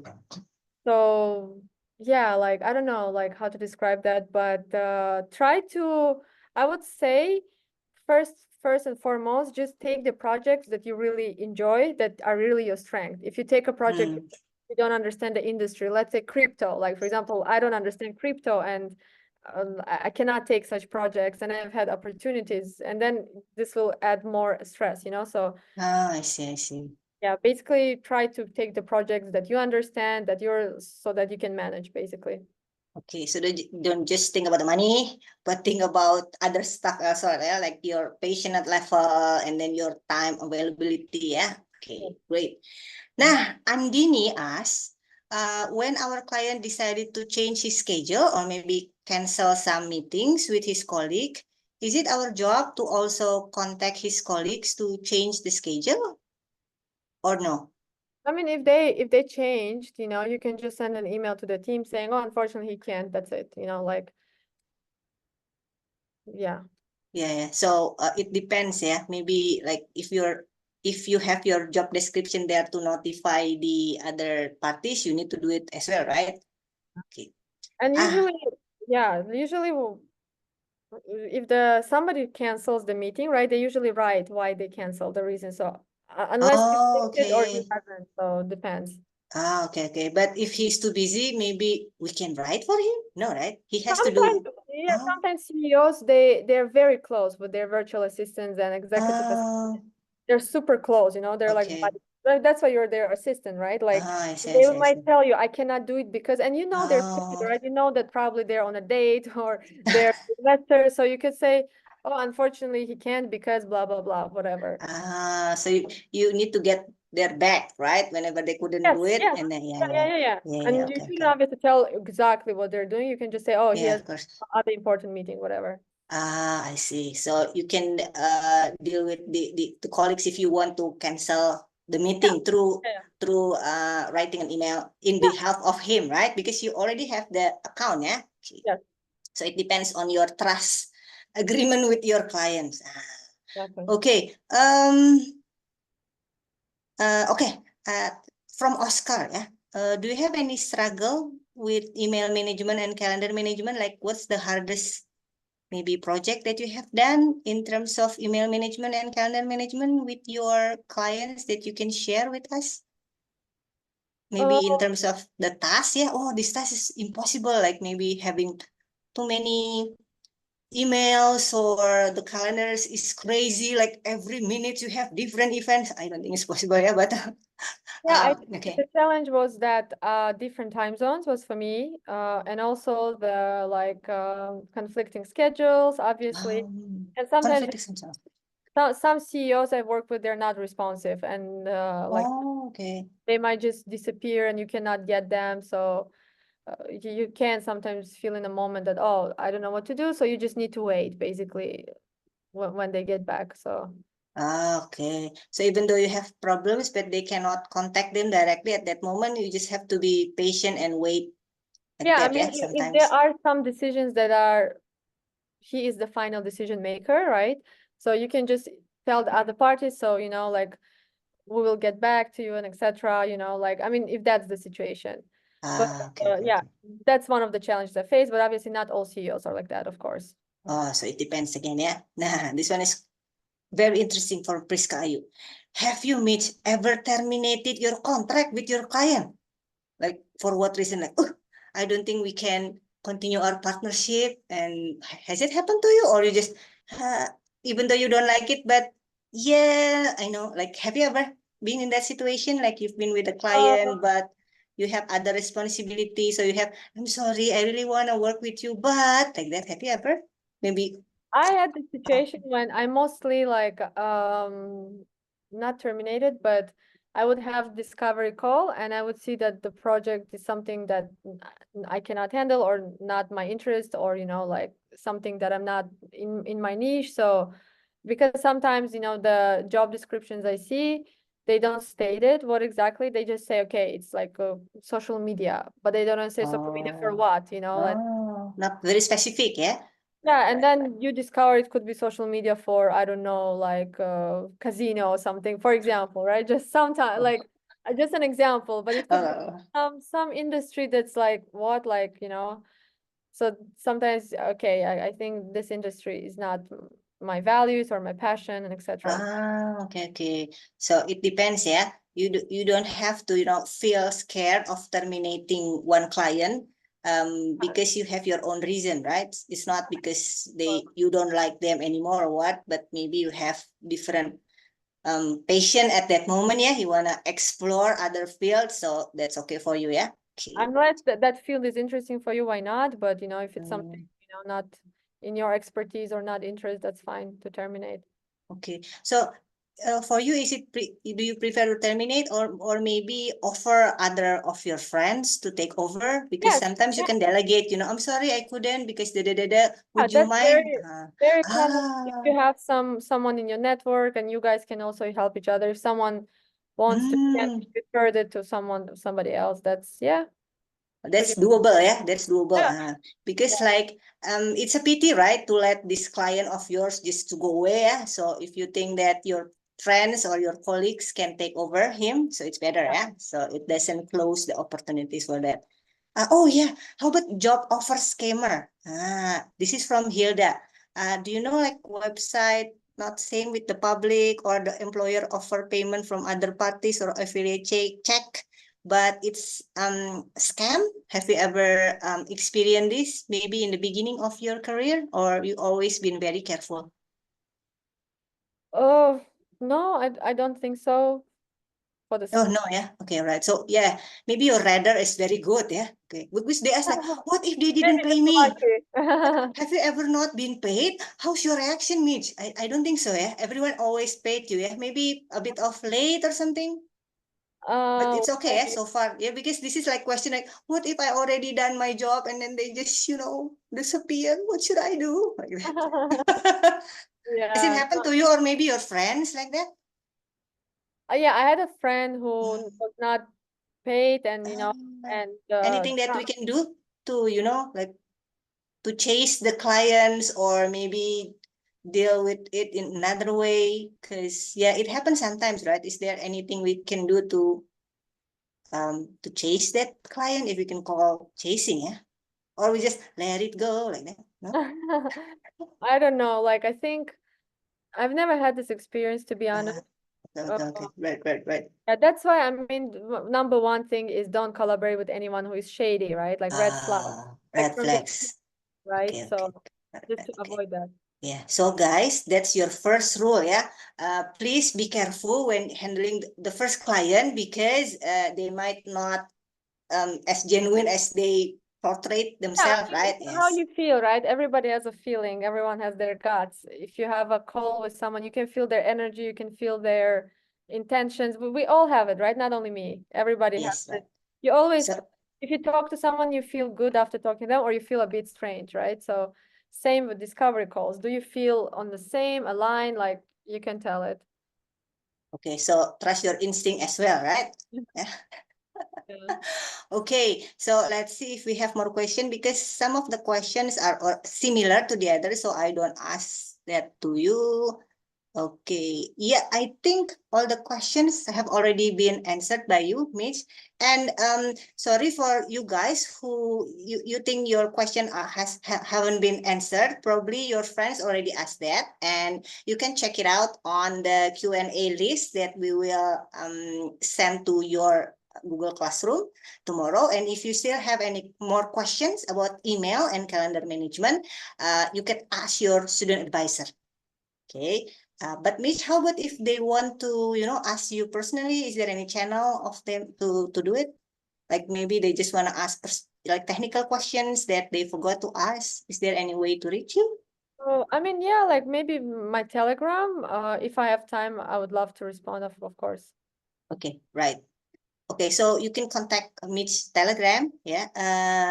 You don't mind, yeah, if we reach you from that. Okay. Oh, have you put your Telegram on the slide? I'm sorry, I didn't know because I haven't I looked think at that. there is like I don't know. Are you in a Telegram group? So, Yes, I'm in Telegram group. So you will be in the Telegram group, yeah? So you I can. should be, yeah, I should be there. Okay. Because I'm So you in just. like email calendar group for sure. Okay. So we just go to your slide and see your contact detail over there, yeah? Yeah, Okay. exactly. All right. Okay. So thank you so much for the opportunity to tonight, Mitch, yeah, because you already opened up to us. Not just technical issue, but storytelling, which spice up the Storytelling, meeting, yeah. yeah. Because that's what we want from our guests. Because we want to know like the positive and negative of being this way, apart Yeah, from the yeah. technical things, right? Because the technical things maybe we can ask AI, yeah. But this insightful experience only from you. So we really appreciate your time here this Saturday morning. What time is it on in your place now? Already 10:30, so I gotta. Okay, I'm sorry for that. Yeah, okay. Okay. Hopefully you have a good night sleep and dream about answering our question. Oh no. Sure. Okay. So yeah, look at Echo. Yeah, Echo is smiling too. Yeah. Okay. Thank you so much, Mitch. Maybe Thank you, for the everyone. final message, do you have anything you want to say, or maybe a little bit of advice to sum Yeah. up all of this, to because we're gonna meet you again on email marketing, right? So guys, see you again, yeah. Our Mitch will come again, in 2 weeks. Yeah. Yes.